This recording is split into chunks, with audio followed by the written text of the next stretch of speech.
Problem 9-76, we're taking a look at a quadratic. And in problem A, they want us to use completing the square to write in graphing form. So I have my x squared plus 6x plus 11. Now, when I do these problems, if you remember from class, I always take that constant term and just move it off to the side. I have my x squared. I'm going to build a square with that x squared and my 6x's. So if I have 6x's, to build a square, I need to put half of them on one side and half of them on another side. So my side length now here is going to be an x and 3, and the side length here is also an x and a 3. So x plus 3 is the side length of the square. That takes care of both of these. I have my x squared and 6x's now in that diagram. To complete the square, though, I need to finish this section of that square, because this now is an x plus 3 square. To finish off that part, that is going to be 3 times 3, which is 9. So when I put a plus 9, I have now built an x plus 3 square. But if I add 9 to the problem, this problem is no longer balanced. So I need to subtract 9, because as you can see, what's in blue is my original problem. And adding 9 and subtracting 9 equals 0, so I haven't changed the problem.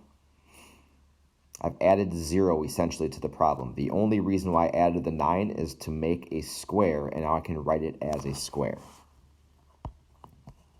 So once I have that, I now go through and write that set of parentheses as x plus 3 squared. That is now my x plus 3 square. Outside of that square, I have the negative 9 and positive 11, which equals plus 2. That is now my equation in graphing form. So, problem B wants us to state the vertex. Once it's written in graphing form, if I take this set of parentheses and set equal to 0, that gives me the x value of my vertex. So if I have x plus 3 equals 0, that means x equals negative 3. So my vertex is going to be a negative 3 for the x value. My y value is this number. In this case, it is 2. So my vertex is now at negative 3, 2. I also am supposed to make a quick sketch of this. So negative 3, positive 2 means the vertex is right there. It is opening up because I have a positive x squared, so my graph would look like this. Problem C wants us to explain why x squared plus 6x plus 11 has no real solutions. So, when you take this f of x and replace it, that's our y value, and replace it with a 0, that means we are solving for the x-intercepts, because when y equals 0, that's your x-intercepts.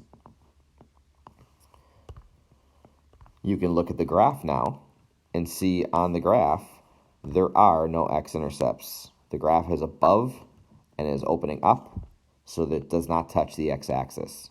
So that is why there are no real solutions to that equation, because it does not touch the x-axis.